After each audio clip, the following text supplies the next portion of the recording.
Holky moje, já vás vítám u mýho dalšího rozhovoru, který úplně nebudu nazývat jako podcastem, protože zatím se necítím jako podcasterka, ale když můžu podpořit dobrý projekt, tak to moc ráda udělám. A já vám tady teďka představím mého kamaráda Martina Falce, který maluje hvězdné stropy.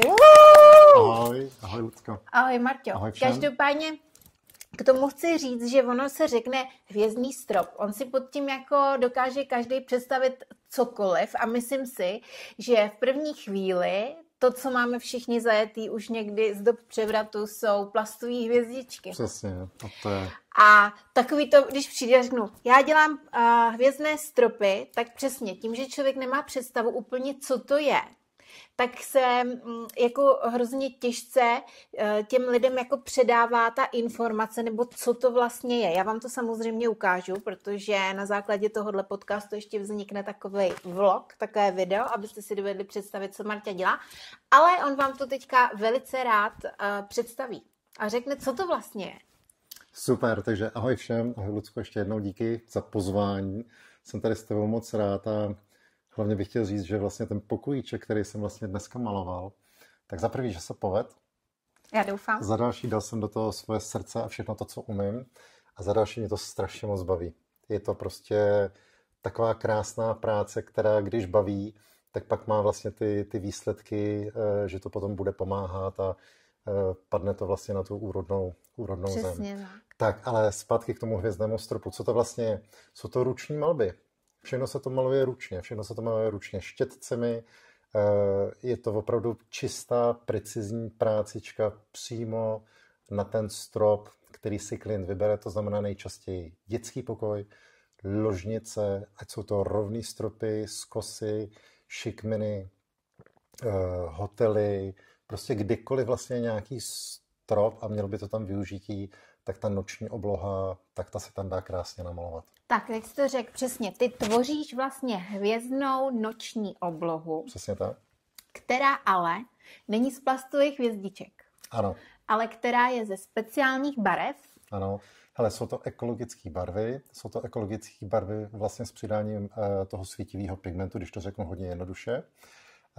Máme tam třeba, já nevím, 7, 8 druhů odstínů. Mm-hmm. A to se všechno krásně jakoby promíchá v určitém poměru, prostě tak, jak ta zákaznice nebo zákazník si přeje, aby to svítilo. To znamená, že i tohle je individuální, Aha. Jo, že se to vlastně namíchá tak, že když třeba ten zákazník chce větší intenzitu, tak se ten pigment přidá víc, anebo zase jakoby menší, tak zase míň a tak dále. Takže i tohle je individuální. A má to obrovskou výhodu, že na tom čistě bílém stropě nebo na světlých površích, tak to vlastně není na první dobrou vůbec vidět. A to je právě na tom úplně to skvělé. To je to kouzlo, to je přesně super. A hlavní je teda říct, že je to realistická. Je to realistická noční obloha. Ano, holky, je to realistická noční obloha. Není to žádný kýč. A to se mi na tom hrozně moc líbí, protože Marťa mi teď, já jsem to holky ještě neviděla, ale moji reakci teprve uvidíte. Každopádně vlastně Marťa mi maloval teďka strop pro naší Tienku, při narozeniny. A mně se na tom hrozně líbilo, že jsi se mě ptal, jako, protože víme, že teda děláš ty stropy, buď můžou být předmalovaný, se mi říkal letní oblohou, anebo přesně ten bílej strop. A vzhledem k tomu, že já už mám doma puberťačku, tak ta by asi jako letní oblohu úplně neocenila, ale ty vypadají zase nádherně v těch dětských pokojíčkách. Aha. Takže vlastně to máš i jako dvojí využití. A já jsem teda nechala všechno na Marťovi. Já jsem si žádnou intenzitu nic jako nevybírala, protože si myslím, že je profesionál každým coulem. Hlavně, co je důležitý, Marťo, říct a vyzdvihnout, že jsi jediný, kdo tohleto ve střední Evropě u nás dělá. Ale je to tak a moc si toho vážím. A že dávám do toho naplno to všechno. A že to teda maluješ napříč vlastně celou Evropou, kde v kterých státech jsi všude byl? Hele, vlastně Českou už jede samo o sobě úplně super. Tak jsme tvoji, to jako ano. To je přesně tak, takže tady se zasadilo to semínko úplně krásně a roste to dál. Určitě jedu čím dál tím víc Slovensko, tam už to jede vlastně samo taky. A musím podotknout teda, že kdokoliv je odkudkoliv, tak tam rád přijedu nebo přiletím. Jo? Teď jsme s ženou začali Polsko, docela slušně jede Rakousko, do Německa taky občas, ale kde jsem byl třeba nejdál, tak nejdál si mě zaplatila klientka a letěl jsem první třídou, takhle ze všem, co si viděla. Všechny ty bágly, štafle, všechno prostě barvy a tak dále, přileďte prostě do Zaragozy. Takže Barcelony, tam mě odebral řidič a letěl jsem do vlastně takhle vzdálené destinace. Tam jsem udělal relativně malý strop, všimnul si toho její soused, to byl jakoby zahradník, sadař, který se tam staral o olivy a tak dále. A ten si nechal ode mě udělat další 2 stropy a poslali mě zase rychlo vlakem do Barcelony a tam první třídou zpátky domů do Prahy.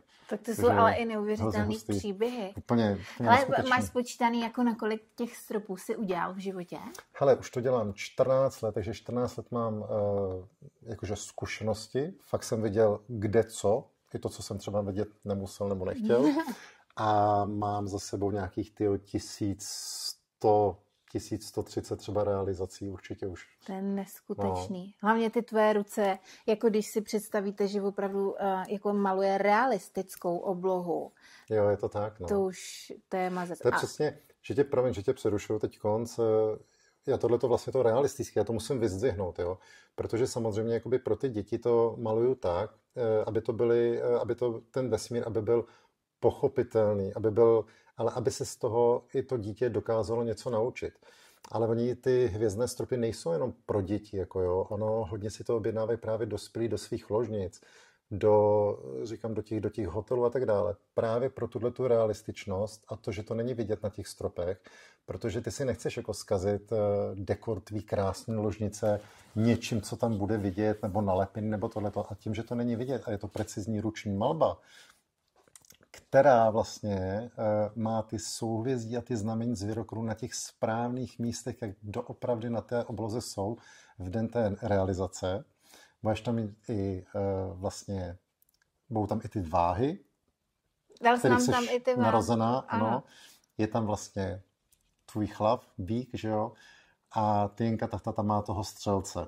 Jo, takže všechno to tam vlastně je tak, jak to má být. Já se neskutečně těším, Marti. Fakt ale mega se to těším. normálně jako to nebudeš chápat. No a mě hlavně zaujalo, jak jsi říkal vlastně, jak ty se na to jako naciťuješ. Říkal jsi, já nejsem Ezo, nemyslí si o mně, že jsem jako blázen, ale v podstatě, než to jdu realizovat, tak řekni, ty máš asi nějaký teda svůj rituál, který děláš vždycky, když teda jdeš malovat. To mě zaujalo, to se mi líbilo. Hele, máš pravdu, já protože vlastně nejseš jediná, která se mě zeptala, jako kde to beru, jestli dostávám nějaký předlohy od lidí nebo tohle, tak samozřejmě jako když je čas, tak já si s tím klientem jako ten katalog v tom telefonu projdu, zeptám se vlastně, co se jim líbí, nebo naopak, co se jim nelíbí, nebo co by si tam nechtěli, protože ne každá holčička si přeje raketoplán třeba, že jo. Jo, takže jako já nikdy nenamaluju to, co si klient neobjedná, ale zase, když mi třeba řeknou, my to necháme na vás, tak já si trošku vyspovídám tu klientku či klienta a zeptám se, hele, co mají rádi, jako, nebo spí dobře, nebo potřebují světlo k tomu. Protože když mi třeba řeknou, že potřebují světlo víc, že tam mají lampičky nebo tohle, tak zase ten pigment můžu namíchat trošku silnější, tak aby to vydrželo svítit trošku víc. Ale tady podotknu, že svítí to příjemně a nerušeně. Jo? Ono hodně lidí by si mohlo myslet, že to třeba z těch videí svítí hodně, ale ono to tak není. Opravdu ten svět je krásný, je to nerušivý svět a hlavně nemá to žádný okolní světlo. Ale přitom to dítě, i když se zbudí za několik hodin, tak ta malba tam krásně lehce svítí a to dítě se cítí v bezpečí, něco tam furt zůstalo po té mamince, když zhasla. Jo? Takže a hlavně ty děti oni se těší do těch postýlek, chodit sami a rádi a ty vlastně dostáváš ten čas. Ale k tomu naciťování, jak jsme už vlastně předtím zmínili, tak je to tak, že když teda už mám konečně klid, mám připravený vlastně všechny ty štětce, barvy a tohleto, tak já určitě si sednu někam na zem. Vypnu všechno, i telefon si vypínám a jenom koukám na ten strop a říkám si, OK, tak tady namaluju tu planetu Zemi, tady to slunce, tady ten měsíc a tak dále. A nebo si řeknu, ne, tohle je úplně, to mi sem vůbec nejde. A tady by se mi zase líbila, protože vím, že mám volnou ruku kolikrát, tak tady udělám krásnou mlhovinu přes celý pokoj a nechám to víc spíš realistický.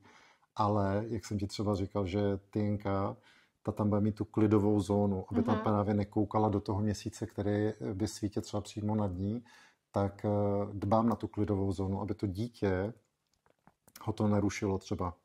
Jo, takže jsou v tom opravdu jakoby detaily. A každý ten strop je absolutní originál. Je to tak? A unikát. Je to tak? Takže to je jako prostě neskutečný wow.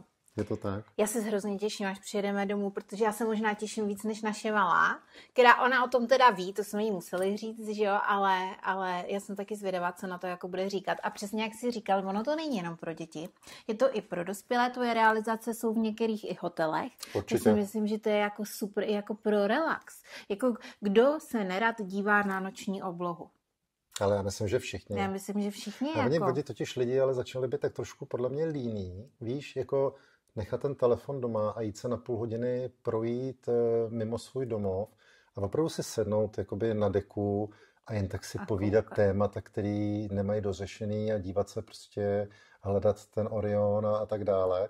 A to je právě úplně super na tom to, že já když vlastně ti dneska ukážu ten hvězdný strop a provedu tě tím stropem, tou noční oblohou, tak ty potom půjdeš ven s dcerou a ona ti třeba řekne, hele, tady mi Martin ukazoval ten velký vůz, jo, tak tady ho poznávám a tak dále. Mm-hmm.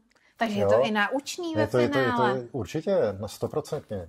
Jo, že vlastně i ty planety, když se kreslí vlastně ta varianta té galaxie, co si předtím zmiňovala, že tam jsou dva hlavní rozdíly těch stropů. Jestli po mém odchodu ten strop zůstane ti furt čistě bílý a mění se ti jenom v noci, buď do té realistické oblohy, kde jsou teda ty souhvězdí, znamení zvěrokruhu a spoustu hvězd, nějaká padající hvězda, hvězdokupy a tak dále, měsíc či zatmění slunce, nebo se to změní do, ještě tam budou navíc třeba planety a spirálové galaxie a tyhle ty věci. Wow. A nebo se ten strop dá udělat tak, že vypadá jako rozfoukaná krásně letní obloha, plná rozfoukaných mraků, je tam denní měsíc, jsou tam ptáci, jsou tam třeba pro kluky, jsou tam dráhy po letadlech a tak dále. A to celé se ti dokáže proměnit s tím příchodem tmy zase do té realistické oblohy anebo do té galaxie plné planet. Jo, takže tohle je úžasné, že vlastně to dítě celkově v té noční obloze vidí jeden velký namalovaný obrázek, který někdo, teď to dítě neví většinou, kdo to byl, ale někdo mu ho namaloval. Ale někdo ho namaloval volnou rukou přímo na strop. Tak jakože šok, ne? Jakože dítě maluje většinou na papír, že jo, A5, A4, nevím co všechno. Přesně. Ale tady ty zhasneš a ten wow efekt je totálně 100%. A ono to vůbec nevadí, jako že se to nehýbe, nebo to nebliká, nebo to nehraje. Protože já si myslím, že všechny tyhle ty promítačky, co jsou jakoby na trhu, tak jako není to úplně tak úplně super pro to dítě. My potřebujeme to dítě sklidnit, ať se těší, ať taky tu fantazii zapojí jako do toho usínání. Víš, jakože v tom je to kouzlo, jo? Že to není další hračka, která ti zůstane potom na poličce, zapomenutá mezi autíčkama a něco všechno. A tohle je nějaká tvorba, kterou někdo jako udělal, víš? Jakože to je super. Mě to fascinuje, Marťo, protože my tě budeme mít doma po dobu x let. Strašně dlouho. Ale hlavně jako, víš, když se nad tím teďka jako zamyslíš, tak vlastně ty jsi jak malíř, který už jako bezmála nakreslil přes 1000 obrazů. To je jako neskutečný. Ale kdyby 1000 jako obrazu, ale to bylo mega obrazu, protože všechny ty stropy jsou velký. Jako dobře, i když děláš malej pokojíček, tak ten malej pokojíček není metr krát metr, že jo? Vždycky jsou to prostě... Jsou to větší plochy určitě. Jsou to obrovský plochy. Takže to je jako neskutečný, co ty musíš mít v ruce. Typně se, který byl můj největší strop. Ty jo, tak já o tobě vím, že jsi dělal v nějakých hotelech, tak jako předpokládám, že to mohl být asi nějaký brutální apartmán. Hele, byl to hotel? Nebyl to hotel. Nebyl to hotel. Bylo to normálně soukromá osoba. Byl to pán, který má obrovskou vlastně sbírku kamenů. Aha. A ten strop měřil 110 metrů čtverečních. Byla to fakt jakoby asi jedna z největších zakázek, co jsem kdy v životě dělal. ale i tak se to dělalo 2 dny. 2 plný dny se to dělalo a opravdu on byl jakoby velmi precizní a záleželo mu na to, aby ty hvězdy byly tak, jak na obloze jsou. Chodil ti kontrolovat. No, jakože byl tam často. Týpek, byl tam často. Ale určitě byl mega spokojený. Byl moc příjemný. Jako já jsem vlastně ještě neměl jako nespokojenýho zákazníka. Já jsem měl jednou zákazníka, který mě spíš jakoby naučil a řekl mi, hejte se ty mraky, byste ještě mohl tady malovat jako do těch špalek, do těch oken takhle. A říkám ne, ale teda fakt jako, že se mi to moc nechtělo dělat. Já jsem to prostě neviděl. Ano. A on říkal, ne, jako, pojďte to dodělat, jako, teď to, já už jsem měl všechno zabalený a tohle, a říkám, to by vypadá blbě. A on říká, ne, zkuste to. Ty do teďka to dělám. Fakt? Vidíš, super tak to vypadá.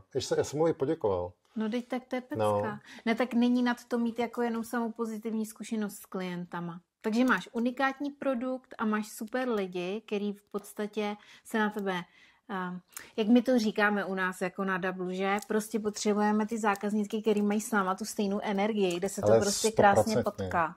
A hlavně já vím, jako, že těma stropama, víš, to není jenom jako, že nějaký rozmar pro to dítě nebo tohle, to jako ty opravdu pomáháš, ty za sebou necháváš nějakou určitou druh pomoci, kdy ty odjíždíš a lidi ti pak píšou třeba za 2, za 3 měsíce, hele, ty se Martine, jako ty děti už mi opravdu chodí spát sami do těch pokojíčků, nebo třeba klientka, vrátil jste nám prostě erotiku do naší ložnice.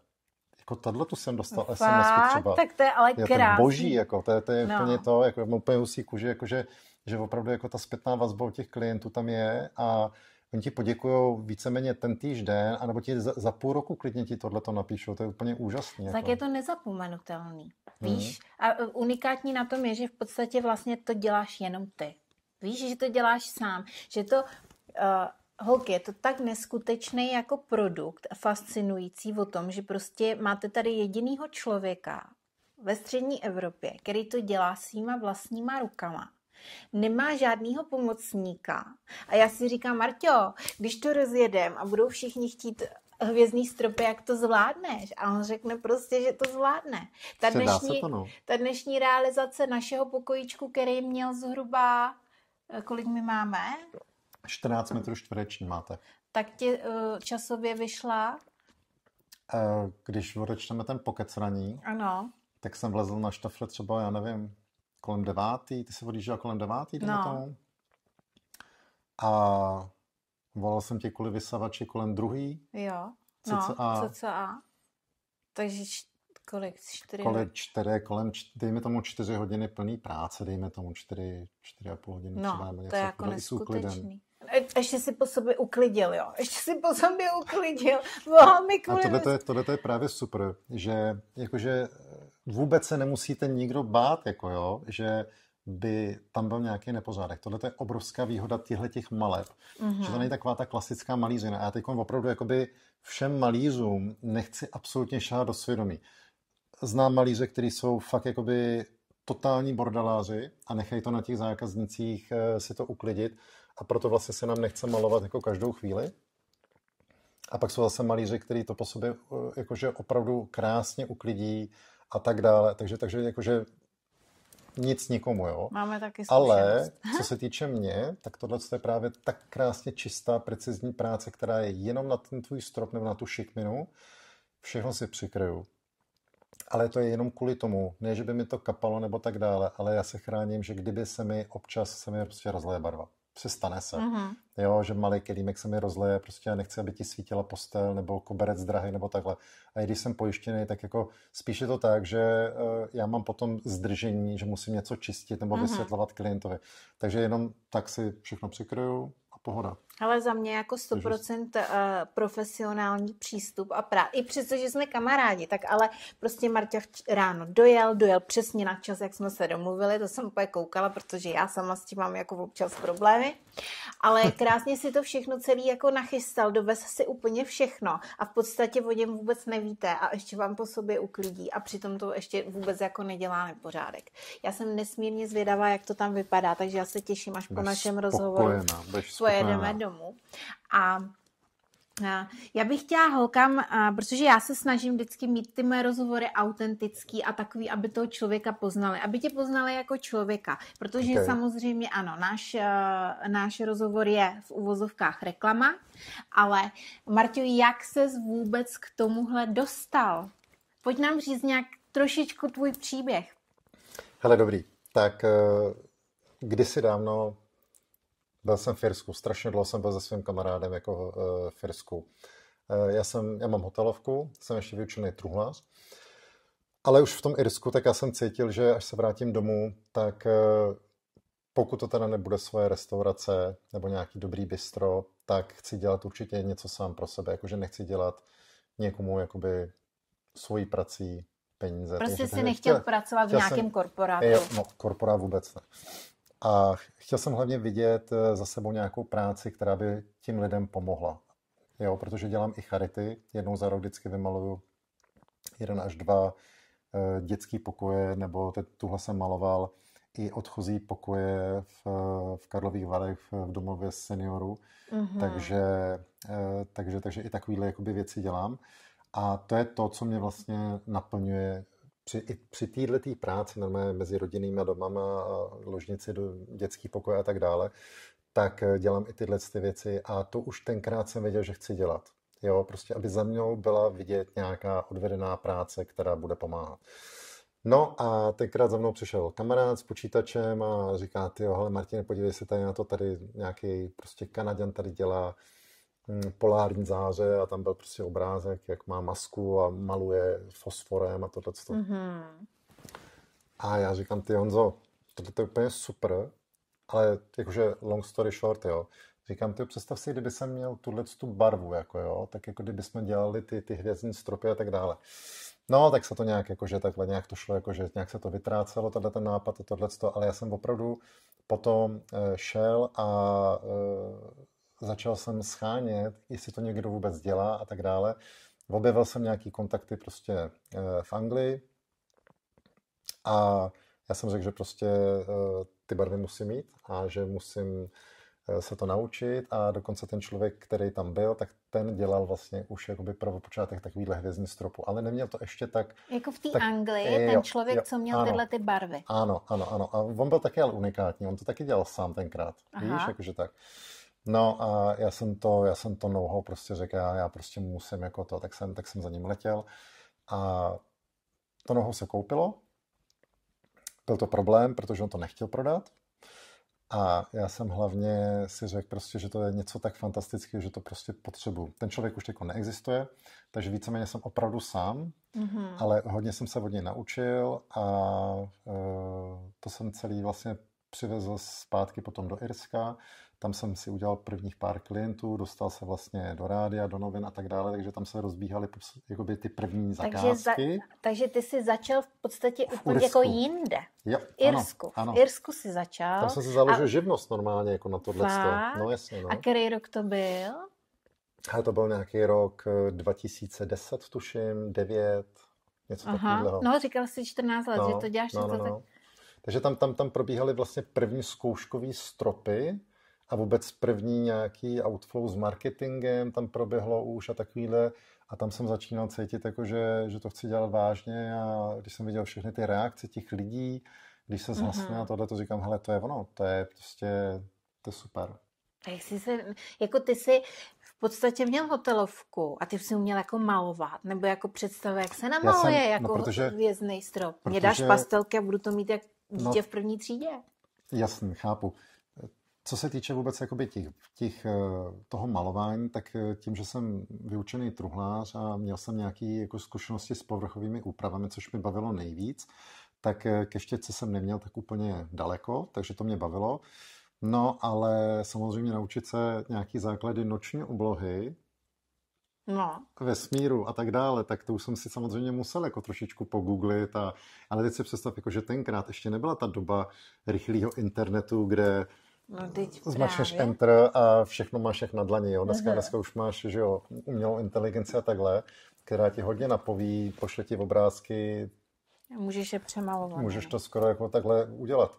Ale nějaký ty základní jakože znalosti už jakoby mám a Já nevím, znám nějakých třeba 20-30 určitě souhvězdí znamení zvěrokruhu do poslední hvězdičky. Ty to musíš mít úplně v té hlavě jako... No, ale jakože kontroluji se podle světových stran a vůbec ročního období, tak si zkontroluji jako tu noční oblohu, tak aby to opravdu sedělo.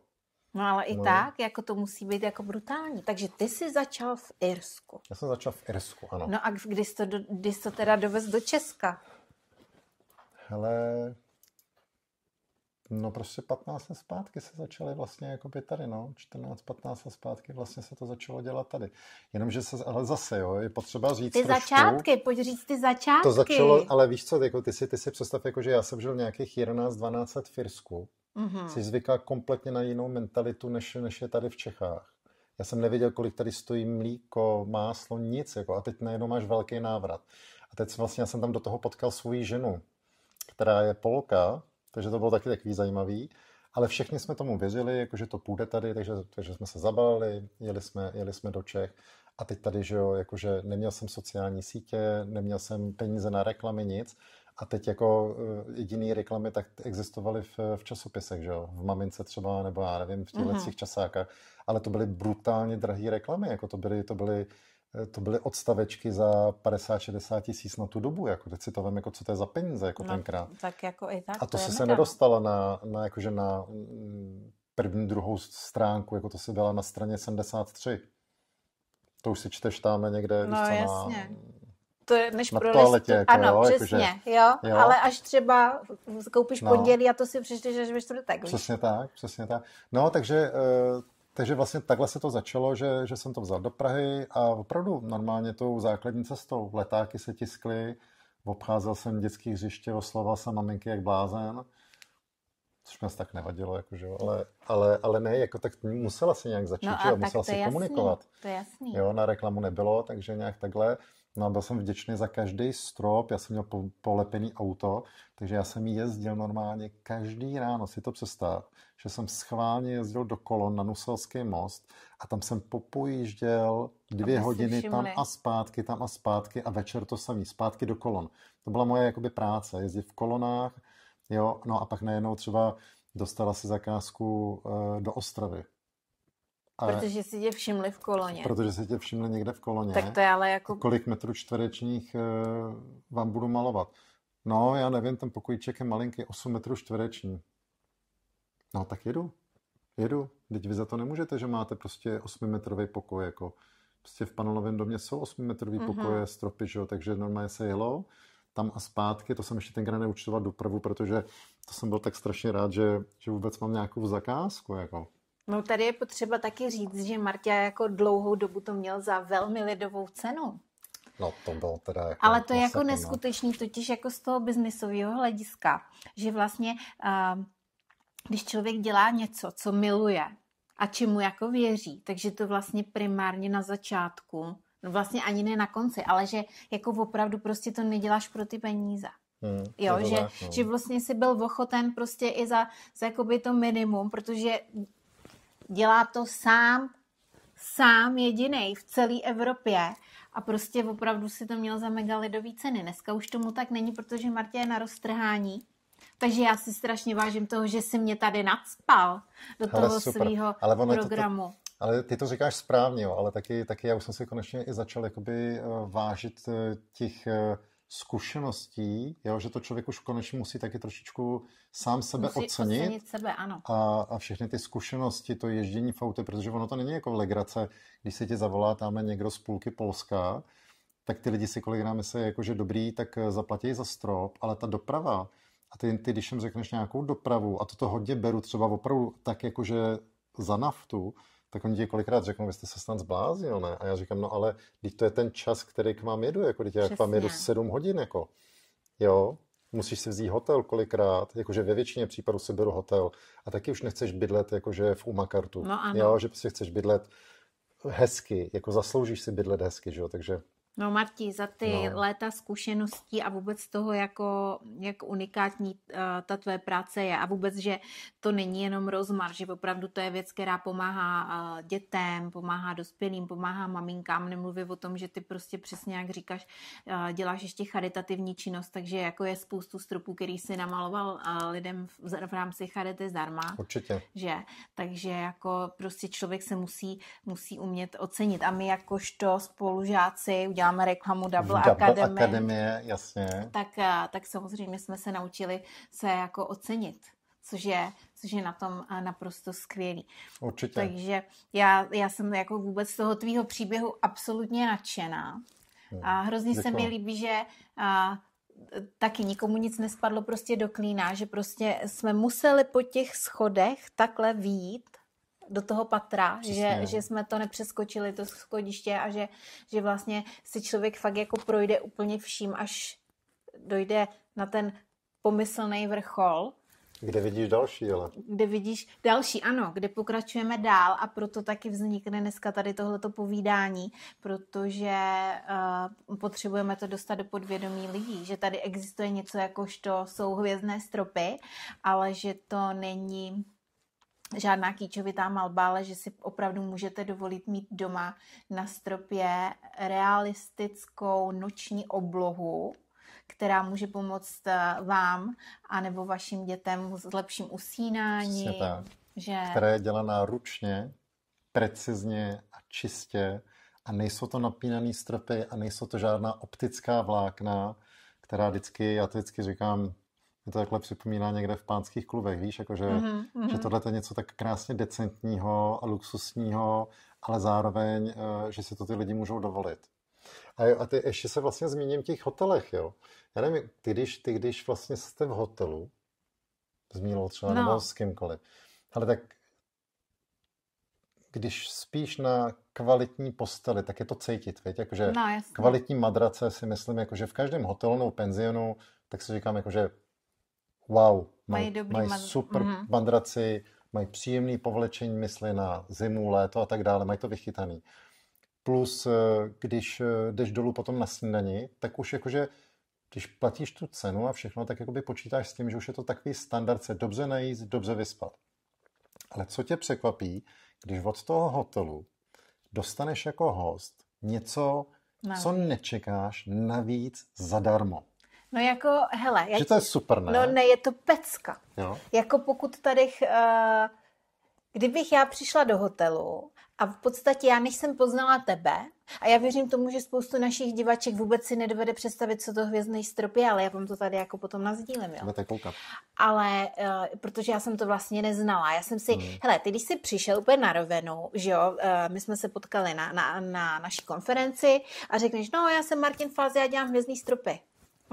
Tak borec dělá hvězdný stropy, jako, že jo, a jako co si pod tím mám představit, když jako nevím, jo, no jasně, jsi říkala, jsi mal nějaký hvězdičky, no ale jako když jsem to potom viděla, tak mě takhle spadla huba, protože to je prostě neskutečný, takže já v tu chvíli, kdy jsem nevěděla, co je hvězdný strop a já, kdybych si v hotelu večer zhasla a nade mnou se objevila obloha, jasně, tak bych byla, že úplně wow, co to je? No jasně, no.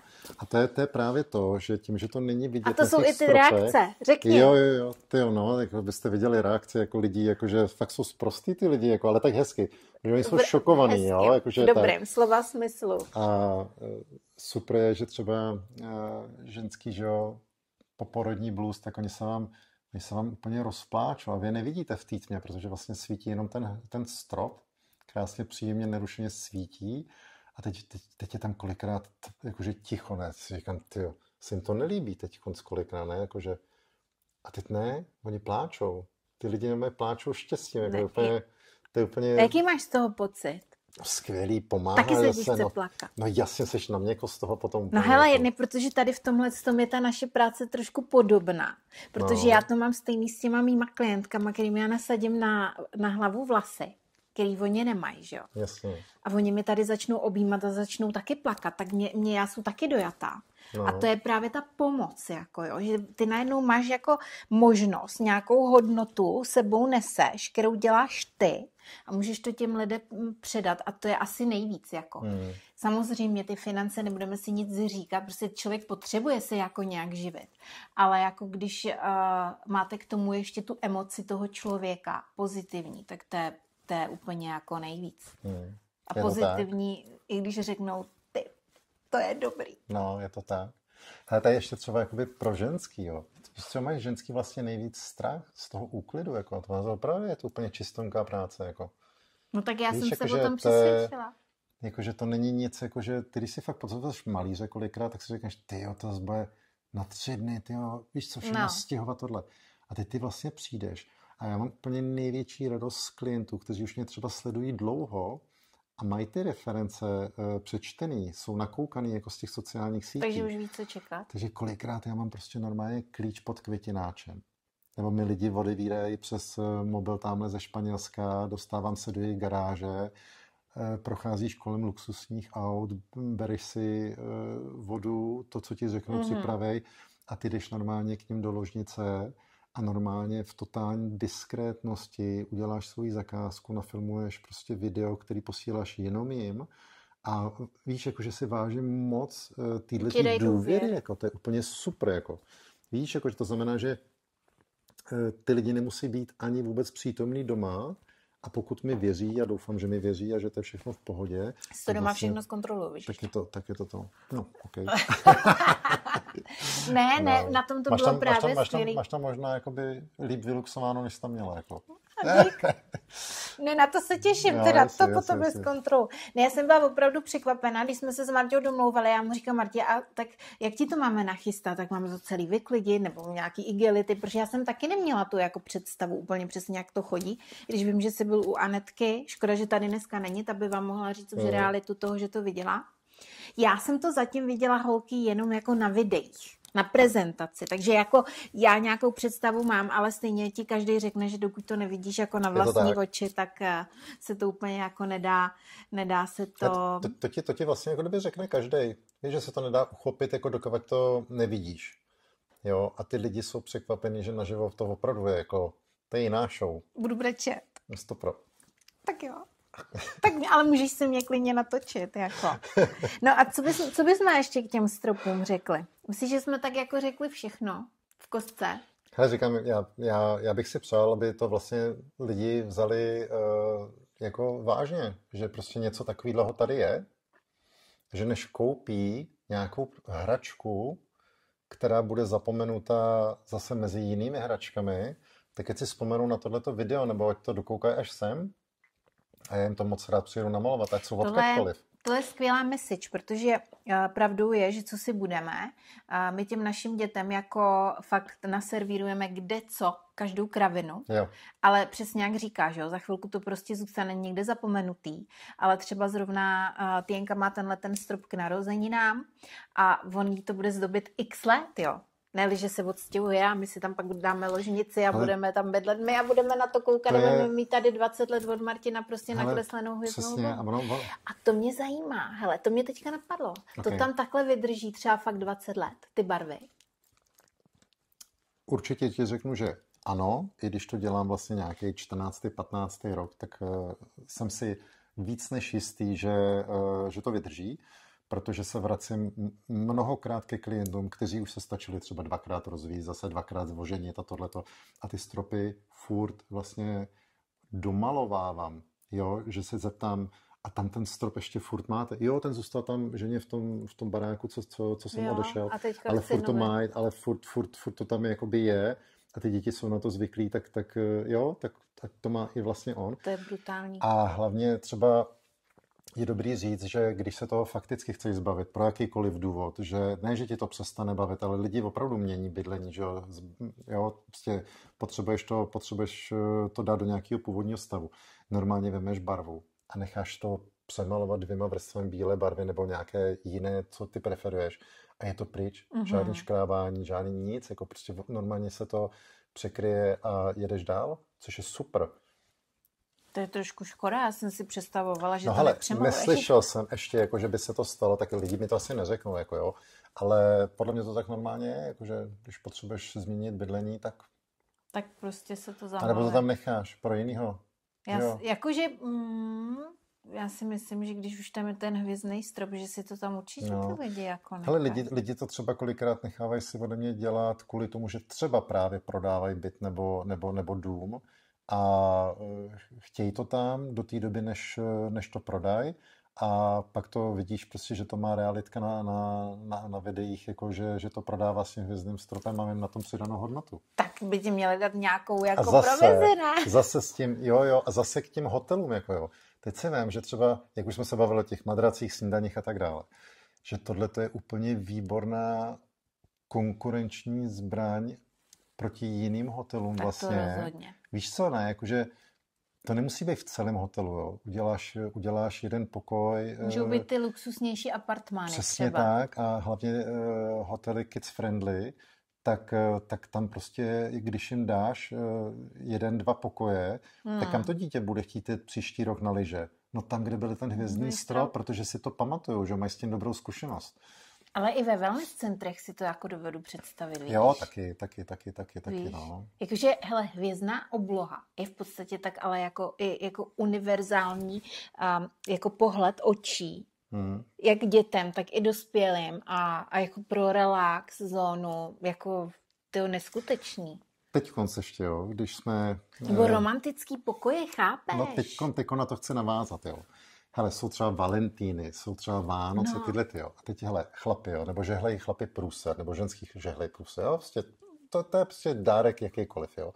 Tak teď si vem, že ty musíš mít nějakou snahu, vymyslet nějaký dárek, musíš to objednat, kurýr, nějaká platba, je tam spoustu překážek, jo, že i taková ta zelená postavička, takový ten, jak mluví tak divně, víš co, v tom velkém obchodě, kde bereme všichni elektroniku, tak říká, že to tam máš do druhého dne. A mě, když zavoláš, tak ten hvězdný strop máš namalovaný vlastně během několika hodin. Takže ještě v ten den.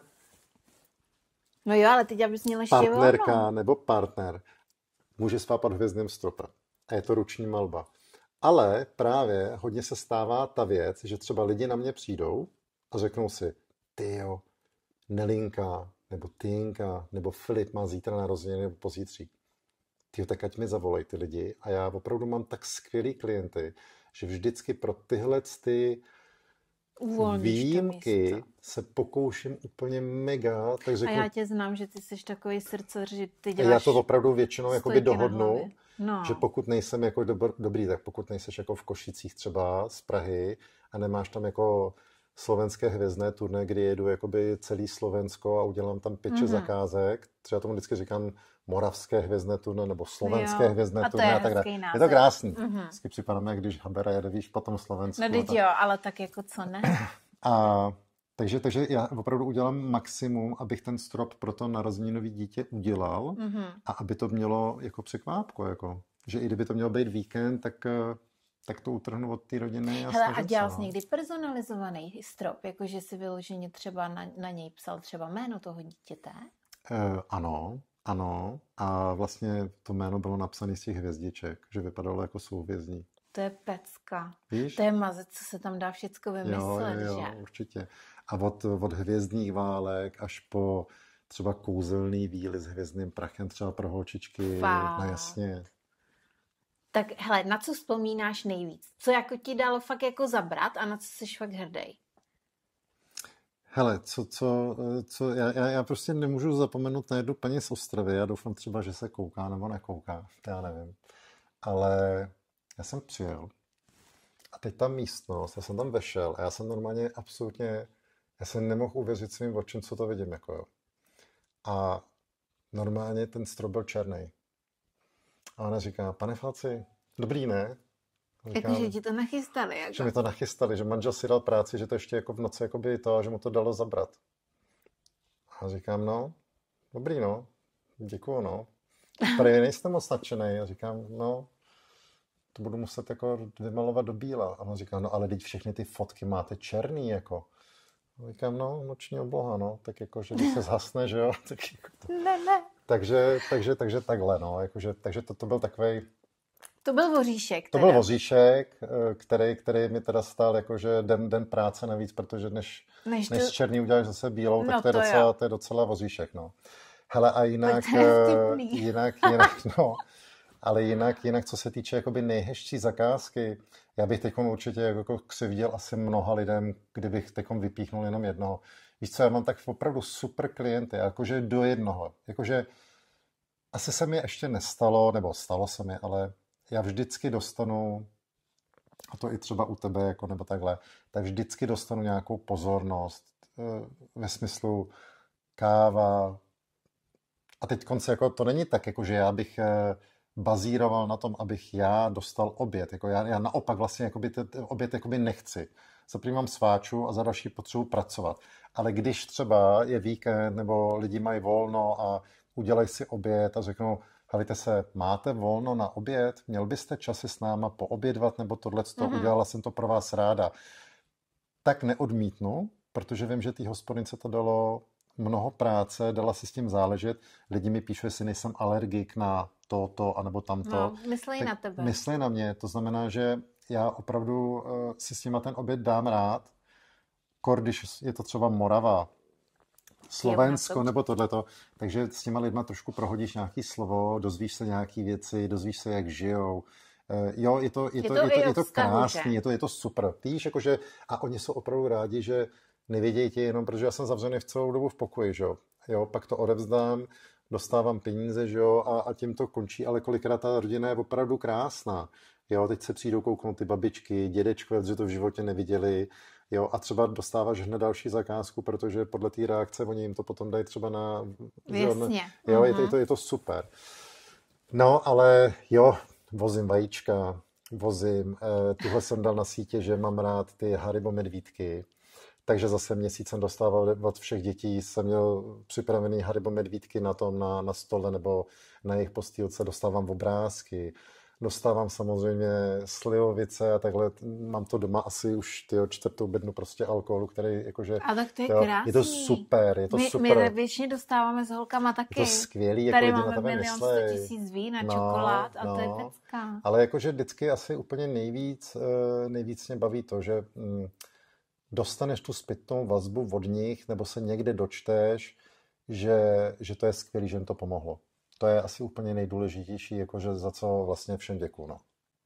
Ale zpětná vazba je vždycky. A hlavně je to zase něco, co jako pro tvůj prodej, je to něco, co tě posune dál v tom, že to zase někdo si přečte, vidí tu reálnou recenzi od reálného člověka a vlastně přichází ti další klienti. Jako jo. Takže ona zpětná vazba, recenze je nad zlato. Kdyby měla být trošku špatná nebo tohleto, tak se nad sebou zamyslíš a řekneš si, jako, že co můžeš změnit, zlepšit to. A nikdy si nic špatného, tak říkáš, že máš samý skvělý, že máš samý skvělý klienty, takže jsi se nikdy s žádnou negací nesetkal. Ne. Tak to je, ale to jsi fakt jako šťastný člověk. No, já děkuju. No. Hele, je to asi, já si myslím, že to je celkově ta služba, že to je tak pozitivní služba. A já jsem pozitivní, i když doma kolikrát koušu a štěkám, prostě... Ty si, že nedovedu vůbec představit, ale... No, tak to teda, dokážu prostě, plná myčka, tyhle ty věci mě dokážou kolikrát to, ale za to už jsem se vždycky, já se dokážu omluvit velice rychle, já se vyštěkám a pak to mám, víš, já to mám takhle. Já to taky tak mám. Nedokážu být uražený. No, a u nás doma třeba někdo dokáže být uražený dlouho. A říkám, že jsem psychopat. Jako. Jo, že jak je možný, že dokážu takhle přepínat? No, protože já už jsem to řekla, to, co jsem chtěla říct. No, rozumíš? máš to za sebe a čau. No tak jako, aby jsme to chápali. Jo? Marťo, když se ještě zeptám, hele, a stalo se ti někdy něco jako divného, třeba při malování? Máš nějaký historky z malování stropů? Jo, tak jako těch historií by bylo, jako, že kromě té rozlitý barvy, myslíš, jako třeba, nebo svítivý podlahy. Hele, jako dějou se různý jakoby věci, jo. Já jakože na to EZO jako nějak, ne, že by byl nějak hodně, ale cítíš ty energie, jako jo. Vem si, jako, že ty seš ve většině případů v těch bytech nebo pokojíčcích sama, nebo v těch pokojíčcích jsem sám, jako v ložnicích, že jo, tohleto. A kolikrát vidíš prostě jakoby věci, které nemusíš vidět, to přehlížíš prostě, protože prostě, že jo, dbáš to soukromí, diskrétnost, a to je pro mě svatý, to je důležitý říct tohleto, že prostě jsem vděčný, že si mě lidi pozvou vlastně do dětského pokoje, do ložnice dospělých. No ale občas prostě jsou tam takové věci, jakože tím, že jsem sám, co se týče této práce a maluju sám a tyhle ty věci, tak samozřejmě konkurence nespí. A nevím, jestli to je konkurence, nebo lidi jsou kolikrát prostě divní, ale jako byly věci, kdy jsem byl točený na kamery, které byly schovaný. Jsou schované kamery normálně mezi plišákama. Normálně jsou mini kamery, které jsou namontované prostě v očích plišáků třeba. Nebo jsou chůvičky, které jsou strčené prostě pod postelí, prostě, ale namířený na strop. Víš, jakože jsou věci, které tě totálně jakoby z začátku vykolejí. No to jsem ti chtěla, že si to rozhodí. No, strašně, protože si říkáme, jako, proč to někdo má potřebu jako dělat. Tak jako ten důvod jakoby může být jasný, ale taky nemusí, že jo? To může být jako spoustu věcí, jako můžeš si říct, že to byl důvod, že konkurence si chtěla natočit, jak to děláš, ale to nemusí být vůbec ten důvod. To může být úplně daleko far. Jako co by tím že by tě třeba chtěli sledovat? Já nevím, ale je to opravdu, a nestalo se to hlavně poprvé, víš? Jako, že se ti to... Tak jako přes 1000 namalovaných stropů, tak jako musíš mít zážitků. No, určitě, no. Takže, hele, říkám, ve většině případů jsou klienti strašně super a pak jsou klienti, že si říkáš, tyjo, o co tady jde?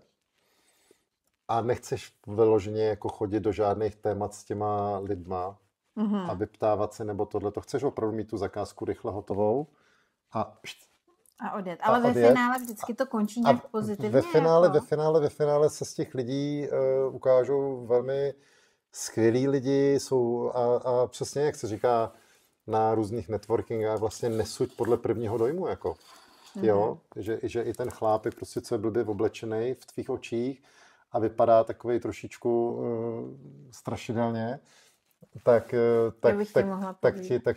ve finále prostě ti stejně jak podá ruku, ve finále si popovídáte u dveří o čomkoliv, kromě politiky to nesnáším, jako si o tomhle tom povídat. To jsme dva.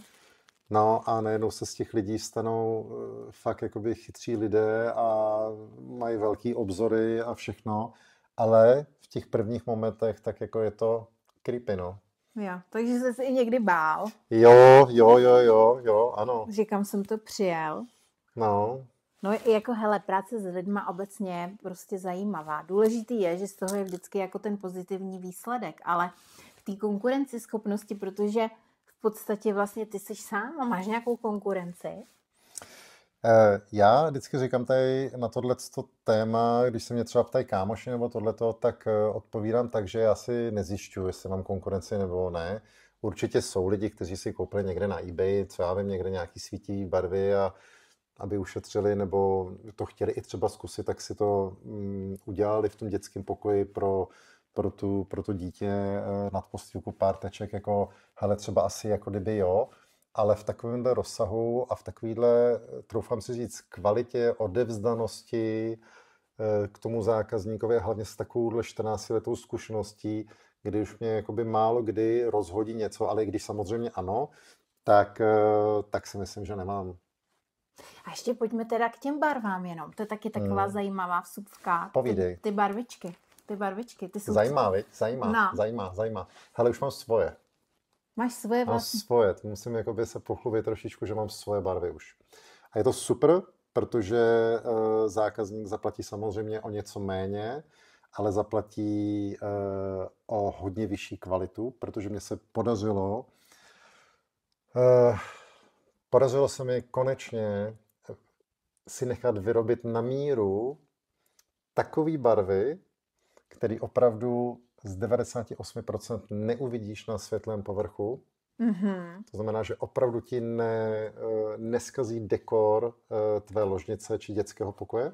To je fakt super. Nebo hotelu, kdy hosté by měli pocit, že tam jsou prostě nějaký namalovaný fleky nebo něco takového. Takže to je opravdu super a fungují daleko lépe než ty barvy, které jsem si nechával vyrábět v zahraničí. takže to se musím pochlubit, jakože tohle to byl vlastně z minulého roku takový husarský kousek, že už konečně to je hotový a je to v mých rukou. Takže všechno je prostě tvoje. Je to naprosto. tak? Je to tak. No, takže Marťo, jako za mě krásný rozhovor. Ale tě děkuju, super. Jsem hrozně ráda, že jsi přijel. Strašně moc ti děkuju za to, že jsi mě tam vecpal, že jsme dokonali to, co jsme spolu před rokem jako rozjeli, ale faktem je, že kdyby jsme to neudělali spontánně, teď hned, tak bychom na to zase čekali další rok. Ale to nejde se na tohleto připravovat ani. Jako právě, prostě to... ale já jsem takovej člověk, víš, že prostě tak pojď, jdeme teď hned. Jasně. A že jsem ráda, že jsem holka mohla představit něco tak jako unikátního, úžasného. Taky tak skvělého člověka, srdcaře. Vzájemně. Myslím si, že ten tvůj příběh je jednak strašně zajímavý. Vůbec, jako to, jak jsi začal, ale to, kam si to jako dotáh dneska a kam to ještě jako dotáhneš, kam jako vlastně ono to míříme. Poroste, hele, ono to určitě jako kdyby poroste, ale já bych opravdu jako bych chtěl říct, že si vážím každý zakázky, kterou dělám a vážím si toho člověka, který mi dal tu důvěru a nechal mě vlastně pomalovat ty jeho stropy v těch dětských pokojících a potom, že jo, vytáhnou prostě ty peníze a moc rádi to platí a jo, já si toho šíleně moc vážím. Opravdu si toho vážím a říkám, no, moc rád jezdím všude. A jakože vlastně, když jedu blízko, to je docela takový, jakože, že když jedu blízko domů, třeba do 30 kilometrů, tak si říkám, tyjo, jsem doma. Tebe baví totiž i to já cestování prostě na potřebuji, tom, že? když mi někdo řekne, a přijedete i na Slovensko, tak tam už zbystře říkám, to je daleko, to je dobrý, to je dál. A přijedete i do Košic, protože víš, co já kolikrát dělám, že když třeba jsem někde 2 dny a teď mám tam ještě 1 den volno, tak já vyhlásím takzvaně jako kdyby volný termín. Ano. A hodím to na socky. A teď třeba byl pán z Košic a on říká, mám pro vás 2 stropy. Přijedete, máte ten termín ještě volný. Říkám, yes, skvělý. Udám ten termín a já s toho mám radost, že jedu dalších ještě 320 kilometrů úplně pryč a to je takový dobrodružství, víš, jakože... Že nevím, úplně mám zakázku, ale nevím, co mě čeká za 2 dny. Tak kdyby si viděla moje auto, tak já tam mám prostě taštičku a tam jsou boty na běhání, tam je, že jo, prostě celá výbava, prostě trenek a všechno, prostě tu. Protože nevím, jestli se vrátím za 2 dny nebo za 5. To musí mít žanda radost, teda. No ne, ale jako ne, já ti jako rozumím, protože i já sama je to třeba... punk, jako, víš co, je to super. Přesně, hej, jsme punkáči. Teď prostě jako, teď vlastně ty se vrátíš domů a zjistíš, že jsi byla ve 4 hotelech, ale ten první už se nepamatuješ. Já to miluju. To je boží. Jako. Hele, já furt někde jezdím, my furt máme nějaký akce a já prostě taky miluju to cestování. Víš, a ono se říká, ta cesta je cíl, takže já ti v tomhle jako strašně rozumím. Někdy už jsem z toho jako unavená, někdy se těším jít hrozně domů, ale já chci říct, že právě jak vyhlásíš ty termíny, tak to je právě skvělý na tom to, že jako ty tím jako vytvoříš ten hlad, víš, ale ty si to i přivoláš. Ty si to prostě jako reálně vesmír a ty si to přivoláš a jedeš bomby. Tak aby se z té Žandě ale někdy vrátil domů, jako taky. Jo, já se vracím moc rád domů. To je zase jako, hele, když jakože přijedeš, tak je to taky nádherný. Vidíš zase děti a vidíš prostě ženu a jsou rádi, že tě mají doma. No a pak koušu a štěkám, no. Takže to je dobré. Hele, a mě zajímá ještě, když teda, ty maluješ hvězdný stropy, kde všude doma máš hvězdný strop? Hele, u dětí to máme. U dětí to máme. A já se přiznám, já to v ložnici nemám z jednoho jediného důvodu. A vidíš, já jsem to přiznal, ne, jakože to nemám.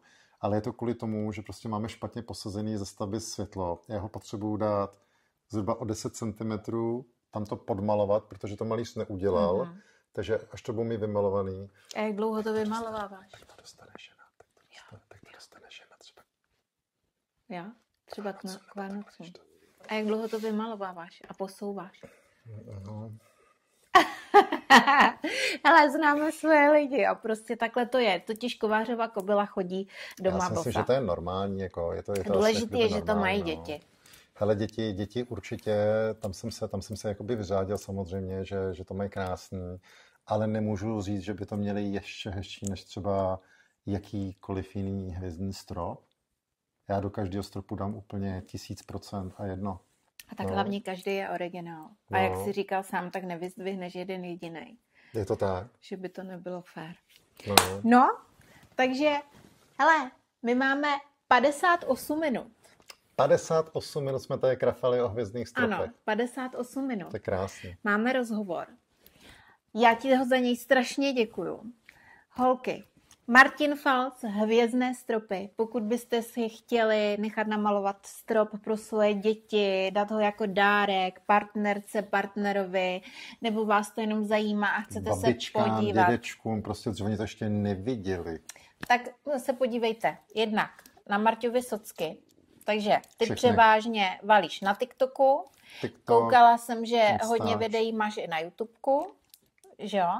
YouTubeko teď jede, no. Taky máš Instagram a Facebook. Tam se můžete Marťovi všude ozvat. Já vám to stejně nalinkuju tady dolů pod video. Klidně volejte úplně normálně. Já vám to zvednu i se svítivýma rukama. Nezapomeňte říct, že se ozýváte na základě tohohle rozhovoru, protože my to potřebujeme změřit. Zpětnou vazbu. Zpětnou vazbu a my potřebujeme hlavně změřit, jak moc velký dosah náš rozhovor má. Tak. Ale já si myslím, že když poznáte tohohle člověka reálně, tak vy ho prostě doma chcete mít. Vy chcete, aby vám tento člověk namaloval hvězdný strop. No a teďka už jenom čekejte na moji reakci, protože my se jedeme na ten náš podívat. Yes. To si děláš srandu. Marťas, tak to je jako neskutečný. Jakože hej, ani ve snu.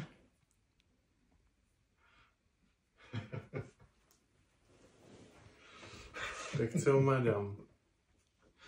Může být? To si děláš kozy. To je jako věc, ta mlha, nebo co to je, Mlhovina velká, no. no, tak to vypadá, jak kdyby to bylo 3D. No, protože to tak maluju, aby to tak vypadalo. Jako to je mega. Veď? Jak jsi Já se teďka bojím, že to na mě spadne. Neboj. Jak jsi to udělal takhle do 3? Hele, ale že svítí to hezky příjemně narušeně, viď? Že to Jako máš absolutně. To je něco tak neskutečného, že já jsem nic krásnějšího v životě neviděla. Já mám co říkat. Marťo, to je... Úplně, že? Hej, to je něco neskutečného.